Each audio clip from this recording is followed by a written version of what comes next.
has said, Dr. Aurobindo is, I'm so proud to say, he was a Dhwanian. Now, like, maybe I can't say the exact combination like Pakistan and India, because 92 is not Pakistan, it is so close to our heart. And we lost him to District 92. Now, what else we know about him? He's an engineer, he's an MBA, a PhD.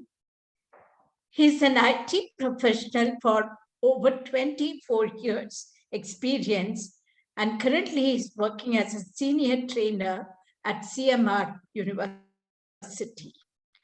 Distinguished Toastmaster Dr. Aurobindo is a trainer, published author, volunteer blood donor, keynote speaker, traveler, foodie, a singer, linguist. He can speak fluently in 5 and sing in 9 languages. I was so privileged to hear that particular humorous speech. He used so many languages. He is the winner of titles like Katha Samrat, Best Mentor, Best Contributor of District 92, Leadership Excellence Award, Life-Saving Hero by the Rotary Club of Sanjay Nagar, District Humorous Speaking Champion, and had won host of awards and recognitions in the area, division, and district levels. He's a budding actor, voiceover artist. This is few of something to mention. He thinks himself a simple human being, but being a humorist, he added the tagline that he's a simple human being surviving his marriage for over 22 years. So the punchline, without punchline, Dr. Aurobindo can never speak. Let's welcome with lots of love and distinguished and Dr. Aurobindo. Please, the stage is yours. Thank you. Thank you. Thank you, distinguished Toastmaster Naina. Good to see some known faces, distinguished Toastmaster Naina, Toastmaster Vinita, Toastmaster Jaisima, Toastmaster Siddharth, Antara. I think you just joined when I left. I was there in Toastmasters, Dhwani Toastmasters for 3.5 years between 2006 and 2019. I had to shift my profession, I had to shift my residence.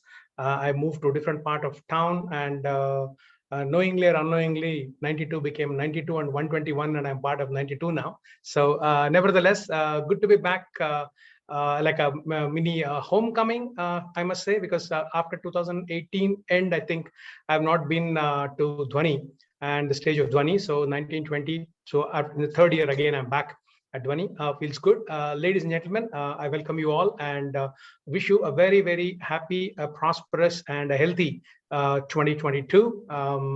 This is 2022, not 2020 TOO. Okay, so 2022.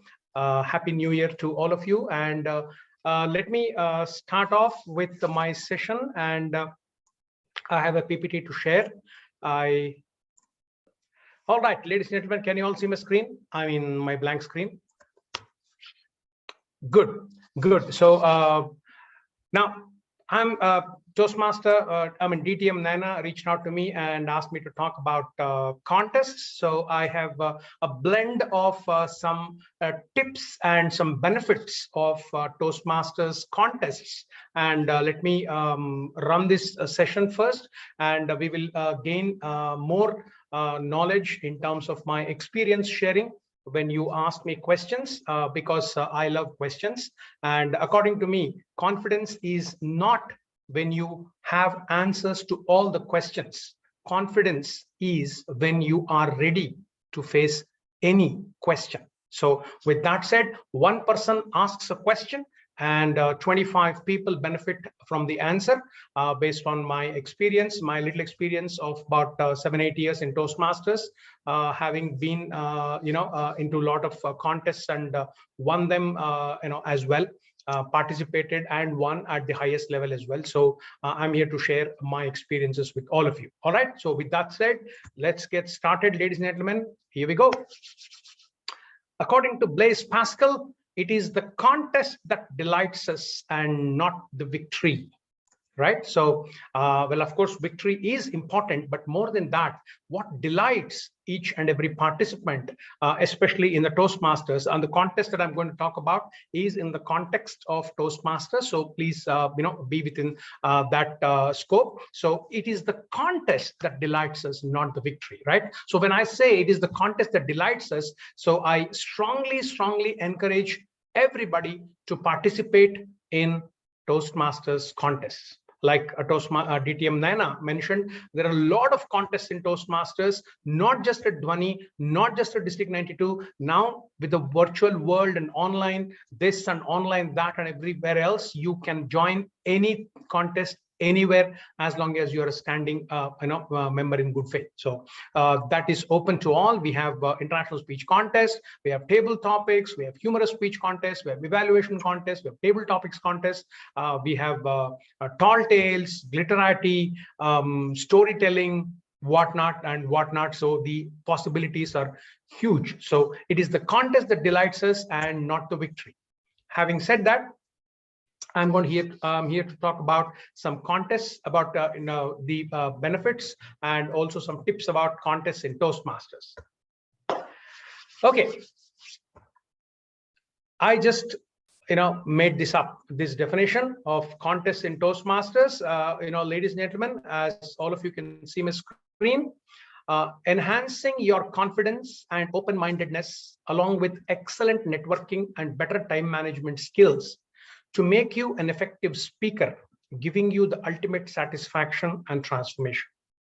According to me, contests, being in the contest, being a contestant, participating, maybe winning, maybe not winning, this is what contests does for you. So let me repeat the definition that I just wrote about yesterday. Enhancing your confidence and open-mindedness, along with excellent networking and better time management skills, to make you an effective speaker, giving you the ultimate satisfaction and transformation. Now let's see that one by one. Confidence. When you participate in Toastmasters confidence, ladies and gentlemen, trust me when I say this, your confidence gets tremendously boosted. If being in the Toastmasters fraternity, attending a Toastmasters meeting is learning, then attending contests and participating contests is learning on steroids. You're learning tremendously, multifold leapfrogs, and you will be in the next league. You will be in the next generation. Trust me when I say that. And especially when you're participating at a club level contest, you are ahead of 45-50 people. When you move on to the area level contest, which is a cluster of 3 or 4 different clubs, you're already ahead of 200-250 plus people. When you move on to the division level, you're already ahead of at least 500 to 700 people. And when you move on to district level, you are already in the league of thousands of people. You're already ahead of thousands of people. And whether you win or not, that's completely incidental, depending on the weather of that day. You'll never know, and you'll never be able to predict. But having said that, having been on the District 92 stage 5 times in a row, 2014, 15, 16, 17, 18, I can tell this much with confidence. The feeling of standing on District 92 or any district stage is like you being ahead of at least 10,000 people. And that tremendously boosts your confidence when you say that within Toastmaster circles or outside of it. You see the difference that I'm talking about? That's the level of confidence by virtue of you participating. And contests in Toastmasters keep happening like cyclical fashion, once in 6 months, or once in 4 months. Just put your name in the ring. Win, don't win, doesn't matter. But each time you participate, your confidence doubles and doubles and doubles and goes on. So ladies and gentlemen, that's point number one. Point number two, open-mindedness. What is this open-mindedness about contests? You put in so much of effort by choosing the topic, by writing your script, by rehearsing, by preparing. Not only that, you are listening to other qualified, eminent speakers also. And that will open up a lot of things inside your head, and your thinking expands exponentially. When I say that with a lot of love and respect, right, you become more open-minded. You will start experiencing many different experiences, even though you have not experienced it, just by listening to some other eminent speakers. If they're your contestants or fellow contestants, that's even better. There are some memorable speeches that I can quote, at least like 1, 2, 3, 4, 5 right away, that have tremendously altered my thinking altogether right from 2014 till date. And incidentally, when someone comes up to me and say, sir, that day you gave that speech and I'm following that practice even now, and it has brought some fruits, that almost brings me to tears. I'll never know who I'm impacting, and you will never know who you are impacting or you are getting impacted. That's how you develop your open-mindedness when you participate in contests. Networking. That's the most beautiful thing when you participate in contests. You get to meet people from all walks of life. You don't know who you are impacting. At the same time, you don't know how each and every different set of audience takes. What is sense of humor, maybe to a group of IT folks, maybe a bunch of housewives or maybe a bunch of retired people in Toastmasters may not enjoy that because they don't know IT or the industry of IT, right? So you will become more attuned, you will become more aware. And when you participate in contests, when you network, your network grows tremendously. And ladies and gentlemen, what better way to summarize in one sentence? Your network is your net worth. I repeat, your network is your net worth. So this will happen when you go out of your comfort zone, you go out of your club, you go out of your area, you go out of your division, you go out of your district, you talk to a bunch of 500 strangers. Imagine the network that you're getting. That is what happens when you participate in contests. Time management. Well, let me straight away tell you the value of 2 seconds. In the year 2016, when I was in Dhwani, I represented Dhwani Toastmasters. I went all the way up to District 92 finals of table topics. And guess what? I lost by 2 seconds. Being in the District 92 stage at Radisson Blu Hotel in Mysore, I overshot my 2.5 minutes by 2 seconds. In fact, a lot of people came and said my table topic speech was the best, but I was disqualified. So it is not only important when you're giving a message, when participating in contest, when you're giving a message, it is not only important what to say, but you must know when to shut up.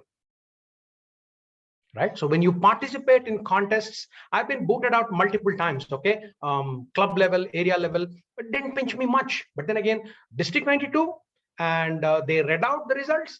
Unfortunately, there have been one disqualification, and I was, not me. And the moment 3, 2, 1 was announced, everybody was like, you, boss, you overspoke. I said, okay, time management. Now, I've realized the power of pauses. I know where to stop speaking. I know where to encourage the audience to speak when I speak, or now I teach in a university. So time management, and nothing boosts your time management skills like participating in contest. It's 2 minutes, 30 seconds for table topics. It's 2 minutes, 30 seconds period. 2 minutes, 31 seconds, you're out. 3 minutes, 30 seconds for evaluation. 3 minutes, 31 seconds, you're out. As simple as that. And the next time you have to participate in table topics, 6 months, 1 year. That is what the power of 2 seconds is, right? You will know not only what to speak, how much to speak, you will know what not to speak and when to shut up as well. So your time management skills tremendously improve when you participate in contests. When you participate in contests, it will make you an effective speaker. You can literally Okay, I've experienced it myself and I've done it to other people also. Alter somebody's thought process altogether.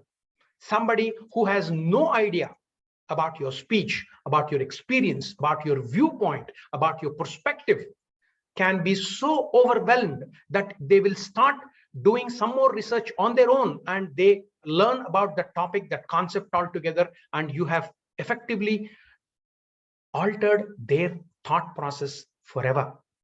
That's the power of your effective speech, especially when it comes to contests, when you prepare, when you put your sweat, when you put your time, when you put your effort, when you put your blood into it, and you are carrying that message to the society, not to win in the contest. Of course, it's a contest. If you win, fantastic, but you are giving a message to the society, and that will make you an effective speaker. And when you are an effective speaker, what does that give you? It gives you the ultimate satisfaction, right? So you are learning, you are altering, you're altering your thoughts yourself, and you are altering the thoughts of others, those who are around you as well. And no better way than to give you that satisfaction when you participate in the contests. And when you do all these things, what happens to you?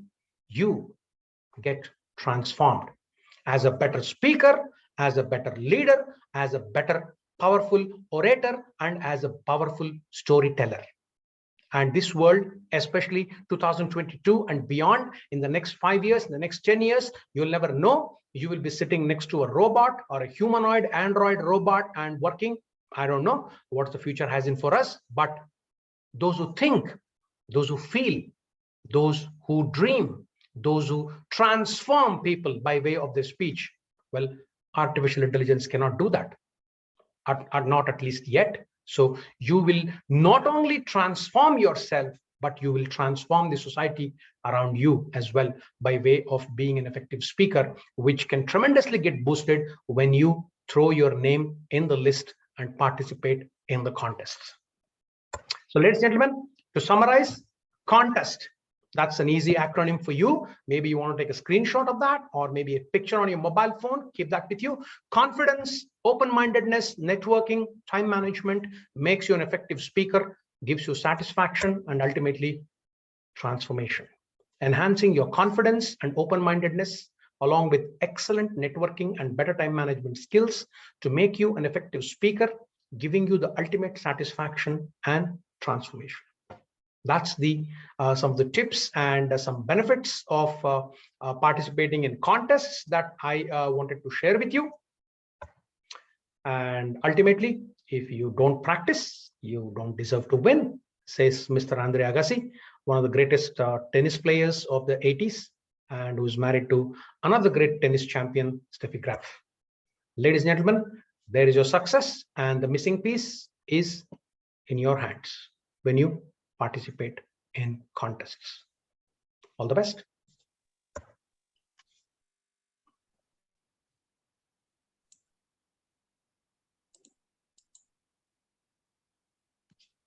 Thank you very much, our distinguished Toastmaster, Dr. Aurobindo. Now, the stage is open for questions. Please, you can start. I have a question for yes, please. Dr. Aurobindo. Yes, please, Vinita. Go ahead. Yeah, I've seen you at table topics, and I know that you're particularly skilled at it. So do you have specific strategies when you prepare for a contest for table topics? Do you prepare at all, or is it just your regular Toastmaster practice that you get with table topics? Okay, there are two parts to this question. Do I prepare at all, number one, or do I have any strategies in place, right, for contests? Okay, let me answer that one by one. Point A, do I prepare at all? Not exactly, not quite prepare as in prepare, but a little bit of structure as to what should be my opening, what should be the body, and how do I conclude that. At least I have that skeleton with me, and what is going to come at that moment, and it all depends on the topic. It can be humorous, it can be serious, it can be philosophical, it can be anything, right? Until the contest master announces the table topic, you have absolutely no clue what is going to come and hit you from where, right? So it's better not to be prepared. I repeat, it's better not to be prepared, because the moment you get prepared and something else comes, you may get flustered also, right? So it has happened with me earlier, not anymore, but I prepare the basic structure and do have a strategy in place. I think of some opening, I think of some body, and I think of some closing. There is a very beautiful technique that I've learned in Toastmasters. It's called tell. Right? So table topics is all about tell. What is tell? You tell what you're going to tell, you tell what you told, and then you tell that you told. That's all. There is your opening, body, and close. Tell. Tell what you're going to tell that, and then I told you, summarize. So those kind of couple of templates, those kind of couple of skeletons I have in mind, Vinita, and whatever fits in, whatever doesn't fit in. I just prefer to go with the flow.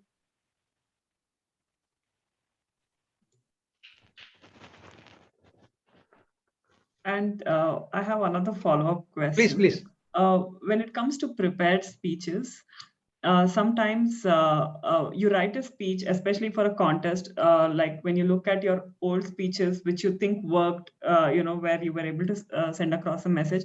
But sometimes when you go back and read those speeches, sometimes there's a disconnect. Does that happen to you? And what does that mean? Does it mean our thought process has changed, or should you change the speech, or what does it mean? How do you handle that when you can't go back to your old speech and have the same enthusiasm for it as you did earlier? Okay, if you're talking of going back to the speech and with the same enthusiasm, let me give you an example of my Google speech that won me the humorous speaking champion title in 2014. Trust me, I have delivered this speech at least more than 100 times in the last 7 years, nationally, internationally, Middle East, Kerala, Karnataka, Gujarat, Toastmasters, I mean, virtually, of course. People find it extremely funny, extremely hilarious, and people do have a good laugh. And I have a module built around it on, how to spice up your humor and all with using the same speech. I call it the anatomy of a humorous speech. Now, to me, it is a speech. It's my script. It's my intellectual work, and it's my baby, right? So when I'm delivering it, am I finding it funny? Maybe not. To me, it's my speech. I wrote it. I have to deliver it. Now, whether you laugh at it, whether you don't laugh at it, it's up to you.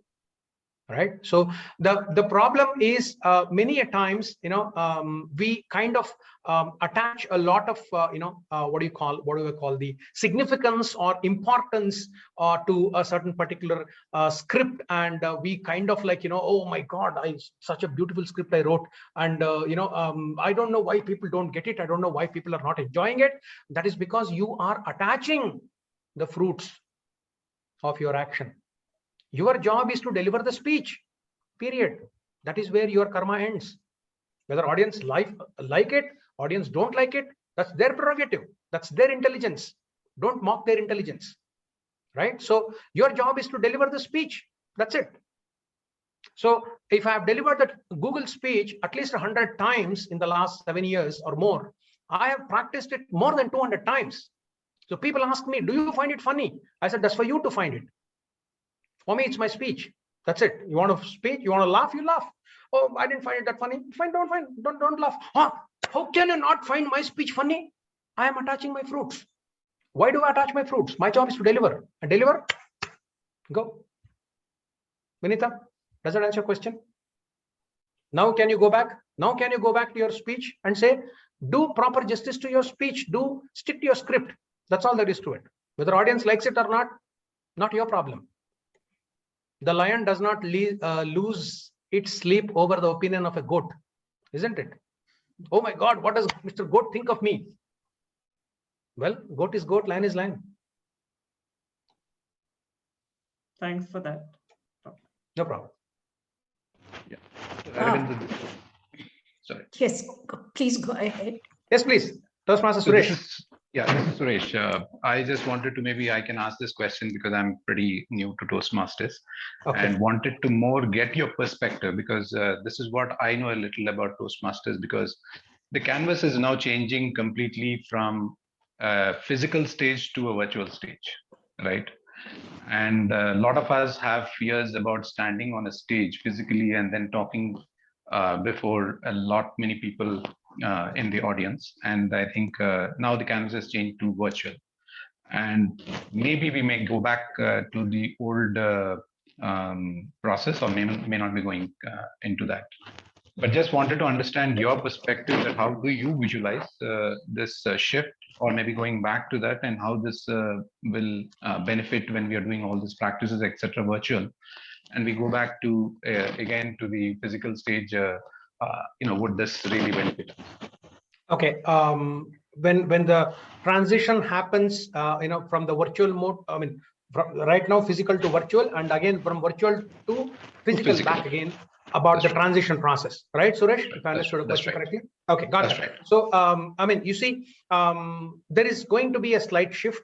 Okay, there is going to be a slight shift. I don't deny that. Why? Because standing in front of 200, 250, 300 people in a large auditorium with a collar microphone and your voice booming, it has a different charm, has a different thrill, and is a different adventure altogether. Having said that, 200 people, in a Zoom meeting or a Google Meet or wherever it is, it doesn't feel the same way. However, in a particular stage like Toastmasters, even though there are 200 people from different parts of world, sometimes we have audience like from Americans, Europeans and Middle Eastern people, sometimes in the meetings as well, virtual meeting. Now anybody can walk into any other meeting, right? So the thrill itself is different. Now, if you have to make a transition from physical to virtual, this is how the transition happens. And from this point on, when you move from virtual stage again back to the real physical stage, there might be, I don't say there will not be, there might be a slight transition that you need to adjust yourself, because you need to be cognizant of your body language. You need to get up and stand up and speak. Like, for example, all of you are sitting and listening to me. Some of you might be lying down and listening as well, holding the mobile phone. You'll never know. My students do that. And I tell them, please sit up and talk to me. I'm your teacher speaking to you. Please sit down properly. Sorry, sir. Again, they sit up in attention.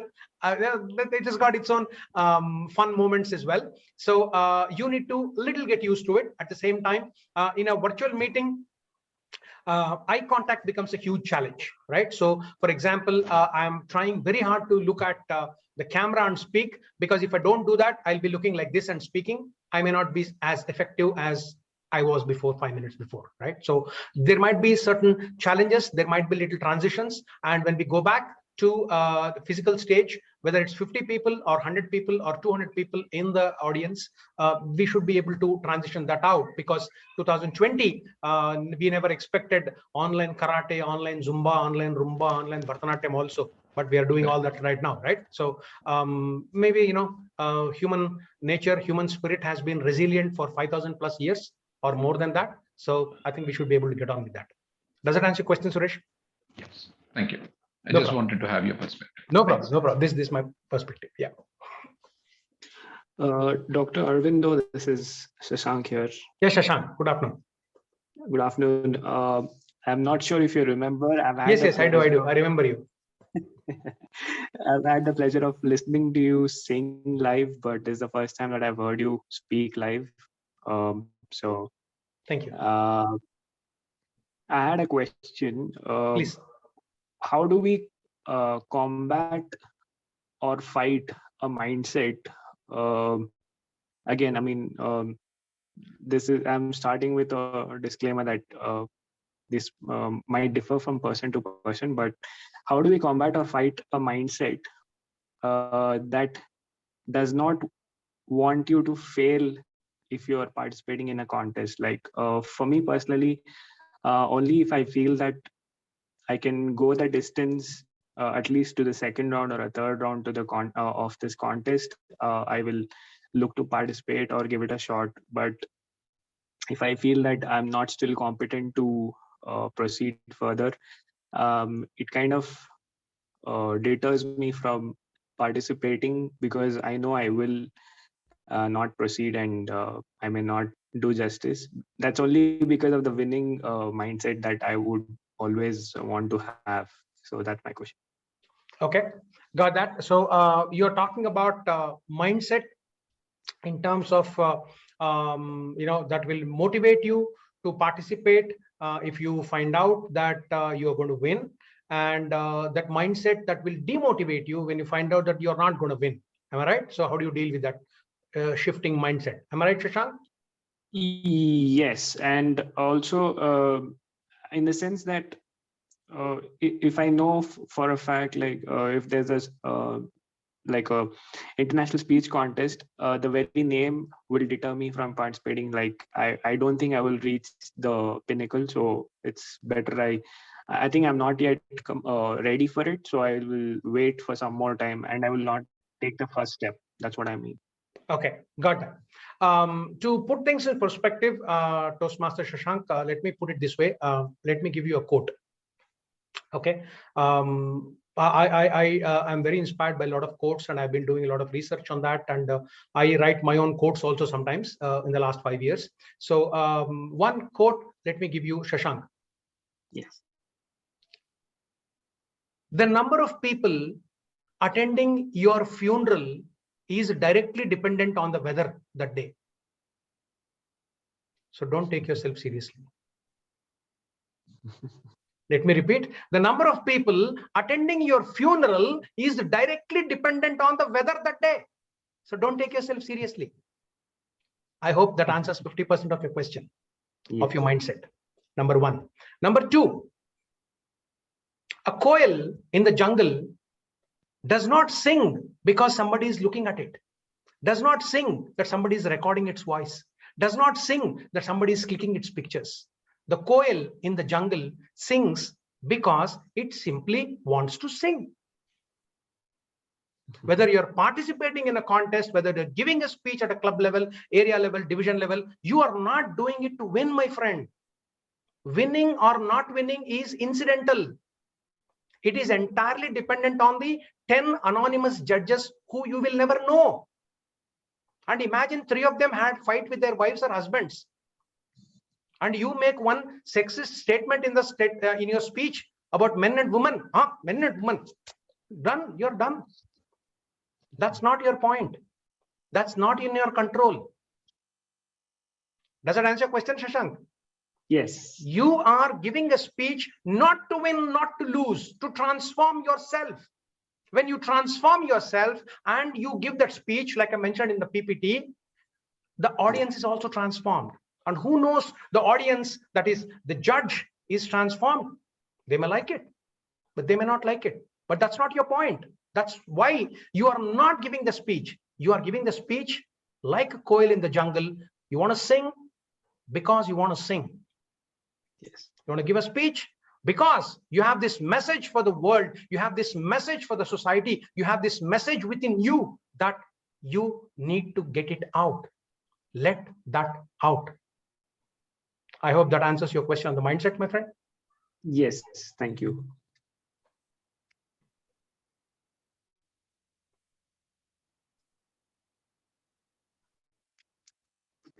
Toastmaster Ashwini, timer, are we doing good? Anyone else? Yes. Dr. Aurobindo, I have one question. Please. There is as Shashank was talking of mindset, there are people who think and are afraid because to win, you should have humor in your speech. If I can't add humor, 99% I'm not going to win. So how much humor plays in a speech? How much humor plays in a speech? Okay, it is entirely dependent on the particular topic that you choose. Number one. Number two, it is it should be relevant to the audience that you're addressing. Like, for example, if I'm addressing a bunch of undergraduate students, like engineering final year students, I can't talk about philosophy and karma and Bhagavad Gita and all those things. I can't do that. Maybe I can, but they will find it boring, right? So you need to customize. You need to expand contract your speech as per the requirements of your audience. Well, in a setup like Toastmasters, we have people, especially in a community club like Dhwani Toastmasters, right? So there are a lot of community clubs in Bangalore or Karnataka and Kerala. So in a community Toastmasters club, you have people from all walks of life. For example, I was hearing, Toastmaster Yusuf, who is a student of engineering and planning to do his, internship and all. And I have Toastmaster DTM Naina, yourself. You are a teacher, you are an experienced mentor, you're an experienced guide, and you've been teaching for decades, right? So we have two contrasting members of audience in this crowd itself. So I can't speak in a language, I can't give a message that appeals only to Yusuf and Yusuf's age group. At the same time, if I give a message that is appealing to you, TTM Nana, probably age group of Yusuf and his friends may not get it. You getting what I'm saying? So whether or not you add humor to it or not is entirely dependent on the message that you want to give.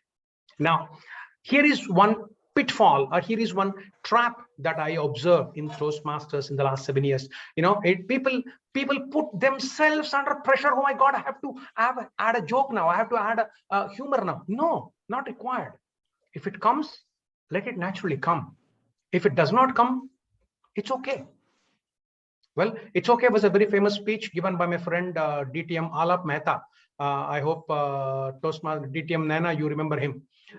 This was a district final speech, and his speech was called "It's Okay," and it was so beautiful.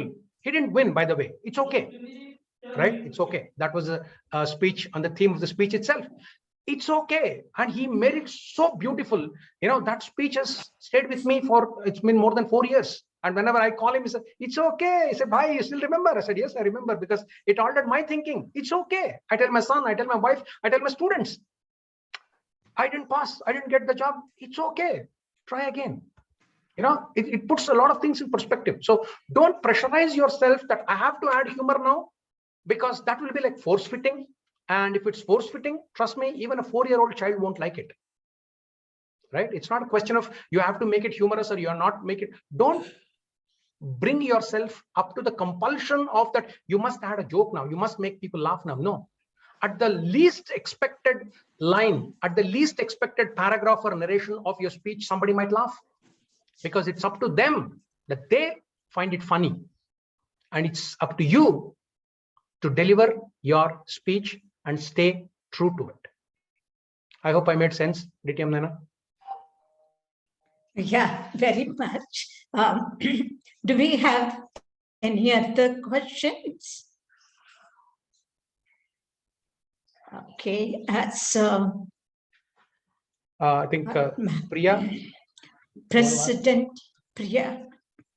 Priya, do you have a question? No. Okay, as we have time, half an hour, almost there. Okay. President Sanjana, if you don't mind, can I request Dr. Aurobindo to give us that Google speech, please? It will thrill our members. Okay, I would exactly need 8 minutes 30 seconds. You can time me on that. Is that okay? Sure. Okay, just a minute. For that, I need to adjust my body language. Sitting won't work. I'll have to stand up. Please hold on. Let me shift my laptop. Yeah.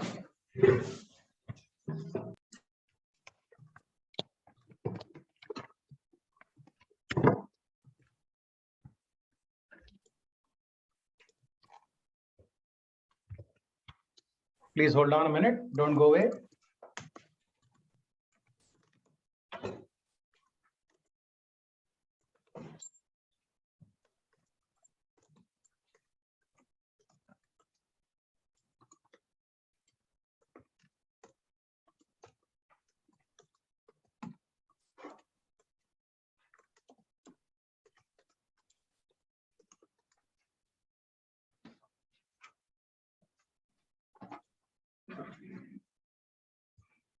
And here we go.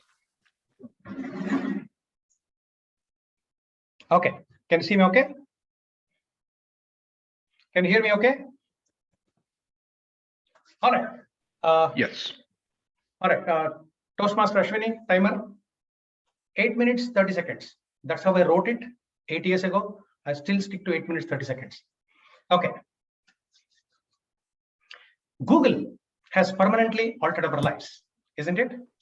Well, I belong to the pre-Google era where I finished my engineering, MBA, learned how to drive a car, all before Google was even born.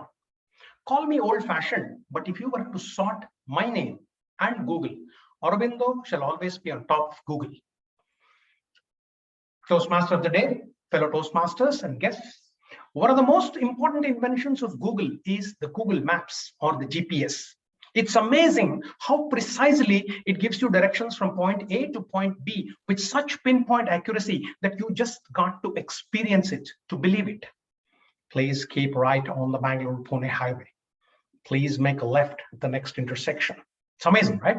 In countries like US, Europe, and Australia, you simply cannot do without Google Maps. Say, if it's so popular and powerful, why hasn't it caught on in a big way in India? Consider this.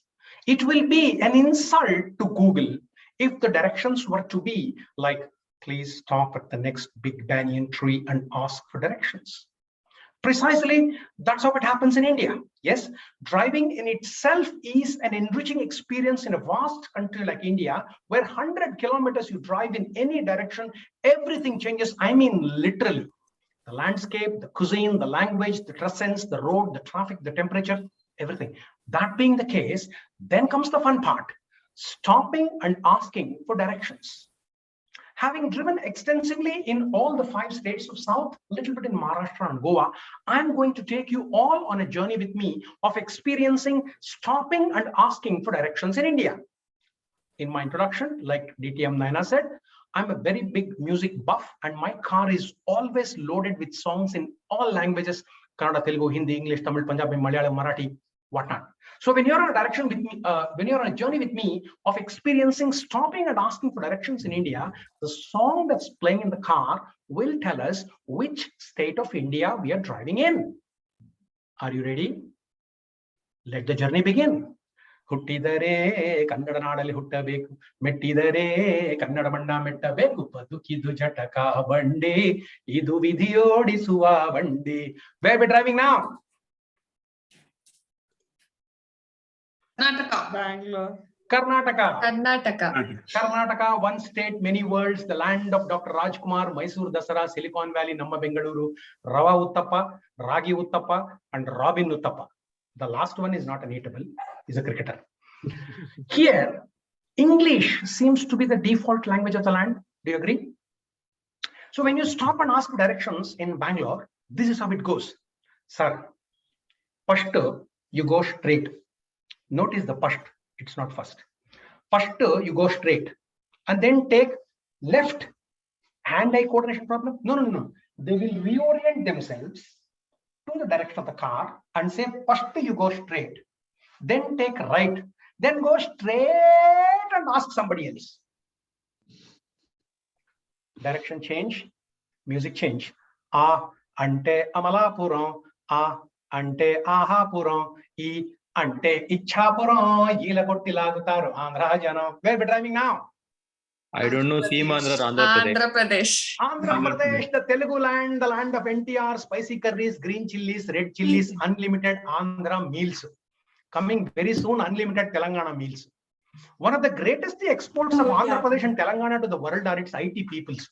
Wherever you go, you will find them.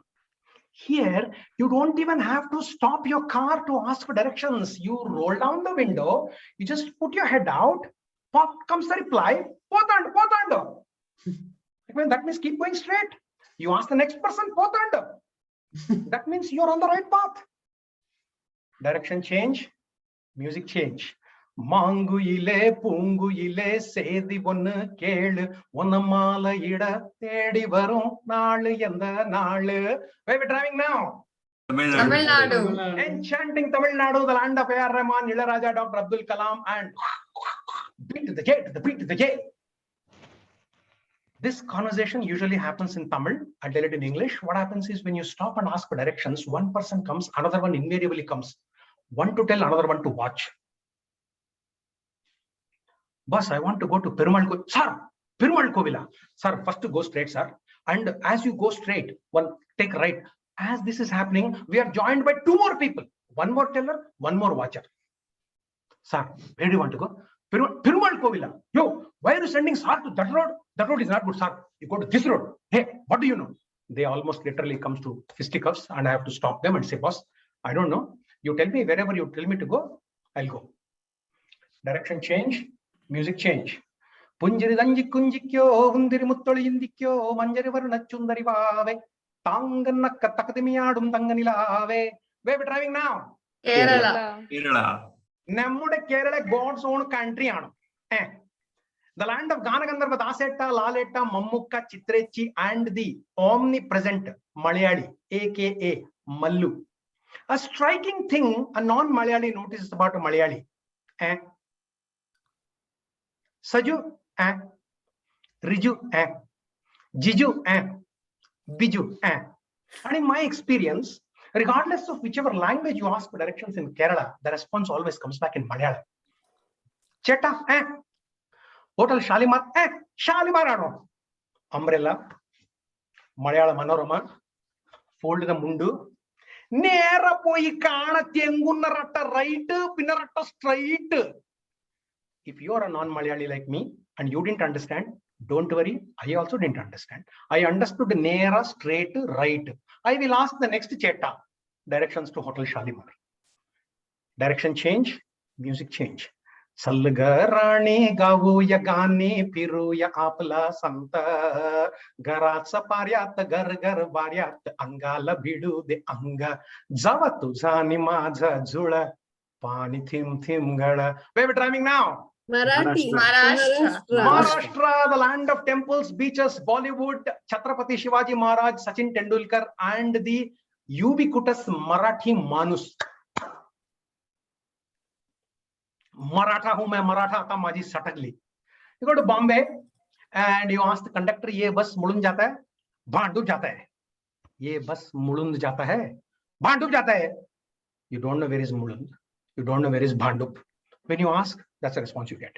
When you're driving in the deep hinterlands of Maharashtra, when you stop and ask for directions, the first thing they will do is to size you up. He baga. पहिला सरळ म्हणजे सीधा जा बराबर उधर एक बड़ा सा हनुमान मंदिर पड़ता है बराबर उधर नहीं जाने का उससे पहले राइट लेने का अरे उसके पहले राइट लेने का तो मेरे को हनुमान मंदिर क्यों भेज रहा है यार You see, ladies and gentlemen, the point is installing Google Maps in your car, 5,000 rupees. Driving with the help of Google Maps, excellent. But the joy, pleasure, and experience of stopping and asking for directions in India is priceless. There are some things that money can't buy. For everything else, there is Mata Google. Back to you, Toastmaster. Thank you so much. Thank you. This is like having dessert after a grand meal. Thank you. We enjoyed, and of course, it was not in the agenda. It's so sweet of you, to come and give us this treat. No, thank you. I think like Toastmaster Jaisima, DTM Naina, you have heard it more than 5 or 10 times yourself, if I'm not mistaken. Still, we love it. Yeah, still Jaisima turned on his camera and still was laughing, so I could see that. Thank you. I would like to invite Toastmaster Shruti to give the vote of thanks. Shruti, please. Hey, Ashwini sent a message exactly 8 minutes 30 seconds. I know. Thank you. It has been there since 2014. It's exactly 8 minutes 30 seconds. That's the power of script. Thank you. Good evening, Toastmasters and dear guests. It gives me immense pleasure to deliver the word of thanks for today's session. Firstly, I would like to congratulate our president for this term, Toastmaster Sanjana and her team of officers. I would like to wish good luck to the outgoing ExCom members and wish them success in their future endeavors. I extend my gratitude to our Area Director Toastmaster Sampath for gracing this occasion by conducting such a salubrious installation ceremony. My heart goes out to thank DTM Dr Aurobindo for inspiring and encouraging us with his words on importance of taking part in contests and how this experience can be a life changer. And a special thanks for sharing that wonderful speech, sir. Thank you. I would like to thank each one of you for being present here and making this session a memorable one. Wishing you all a wonderful new year, and over to you, DTM Naina. Thank you very much for this opportunity. Thank you. Thank you, Toastmaster Shruti.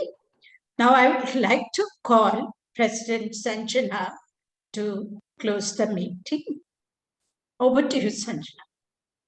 Thank you so much to DTM Naina. Special thanks to DTM Aurobindo for giving us that speech that was impromptu for us. Of course, you had. We thoroughly enjoyed it. I can see all of them are extremely enthusiastic and leaving with smiles, and that's just the way I wanted first meeting of the year to go. Thank you so much for that. I just want to take a few minutes to announce the associates. Keith, if you're here, could you please highlight them? Is Keith here? I can do that. Okay, please spotlight the following. Associate SA for the term would be Sandeep Sarja. Associate VP Ed would be Divya Vasant. Associate VP PR would be Suresh Akela. Associate VPM is Toastmaster Shashank. And Associate Treasurer would be Madhumita Paul. Congratulations, everybody, and thank you for being a part of the team. And I look forward to having a great meeting with all of you. Did we get them on Spotlight? I think I missed out one or two people. Could you? Sandeep Sarja, Divya Vasant, Suresh Akela, Shashank, and Madhumita.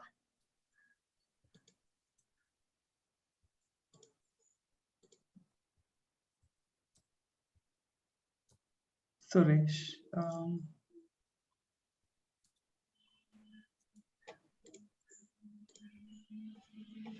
Thank you. Yeah, congratulations. Smile everybody. I'll just take a quick picture. Thank you so much, everyone. And with that, I would just like to say that the roles and everything are going to be open. It's a regular meeting next week, or if there is any change, I'll be announcing that in the group. So let's all keep the enthusiasm high, as Toastmaster Aurobindo has definitely upped our enthusiasm, and I just hope everybody keeps that up throughout the year. So take up, sign up for roles, and we'll have a great journey, that I can assure you. Thank you. With that, I would like to declare this meeting closed. Thank you.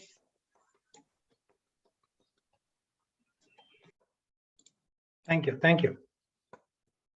Thank you. Bye-bye. Thank you, Dhwani. Thank you for hosting me. Thank you. Thank you, Dr. Aurobindo. Thank you. Thank you. Thank you. Your Thanks for speech hosting was me. excellent. Thank you, Thoroughly Dr. enjoyed Aurobindo. it. Thank you, Dr. Aurobindo. Thank you so much. Thank you. Thank you. I wrote And it. to do I it wrote it 7 years. impromptu was again amazing. It shows how much practice you have on that speech. Yes. I wrote it 7 years ago, and I not one word has been changed, and I've rehearsed it more than 200 times. And even after 7 years, strangers still come up to me in Toastmaster and say, "Hey, you." We still, each time we open the GPS, we remember you. I said, "Thank you very much." So, Thank you. Absolutely, it's going to happen with us now. And sir, I must mention your humility. I think I've seen this in a lot of DTMs who spent time in the Toastmaster organization. Always generous, always able to catch the questions that we Toastmasters have and give us those answers. Thank you for your words of wisdom and your enthusiasm. It's really something that we will learn from. Thank you so much. Thank you very much. Thank you very much. Thank you very much. Thank you, DTM Naina. Sir, this is Sandeep here. Yes, Sandeep. We thoroughly enjoyed your speech. Thank you. Thank you, Sandeep. So one question, sir. Please. So when you prepare yourself and when you time it so accurately, when you deliver the speech, will you try to memorize things, or does it come automatically? How do you manage, sir? I mean, because when you write a speech and when you try to time it so accurately, you try to memorize things so that you don't go off the track, correct? Yeah. So, So there are two things, Toastmaster Sandeep. Sorry to interrupt you. No. One is memorizing, the other one is internalizing. Okay. Many a times what I have seen is people memorize. Memorize is rattafy. That's what we are good at as Indians, right? Write 20 times, write 25 times, we rattafy, right? We don't know the concept, we don't know the principle. We just rattafy, and we vomit it in the exam. That is memorizing. In that one word, one line you miss, you go blank. Never do that. When you rattafy or when you memorize, try to internalize. Internalize in the sense what you want to say. Establish the upper control limit and the lower control limit. Within that, you play around in the words. You getting what I'm saying? That way, even if you lose a word here, a line there, only you will come to know. Audience will not come to know. So in today's speech, whatever you delivered, sir, so was it like 100% the same you have been giving all these years, or was it any different? It is exactly the same what I've been giving in the last 7 years. Word by word. So it's by practice you're saying, or it is like the way you remember it? I wrote it, I practiced it, and I just deliver it. I know exactly the sequence, I know exactly the flow, I know where I have to raise my voice, I know where I have to lower my voice. That is the power of my practice. Sorry, the other meeting is still going on. So one last question. So my point is, had you not been doing this so many times all these years, would you have timed it so well accurately, sir? I mean, it would have gone, no, right? I wouldn't have. I wouldn't have, only because after repeated delivery, I perfected the timing. In the first time also, I had to cut Kerala out of my sequence. That is exactly 1 minute, and I had to fit the remaining in 7 minutes 30 seconds. A lot of Malayalis were upset in the audience. Sir, you didn't come to Kerala. I said, Kerala is there, but if I come to Kerala, I'll lose my contest.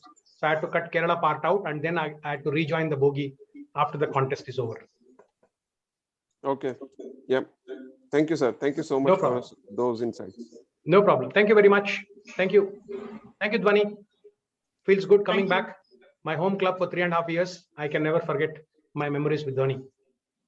All right. Bye-bye. Thank you, sir. Thank you, sir. Bye. Bye-bye. Thank you. Bye-bye. Thank you, sir. Bye-bye. Thank you, sir.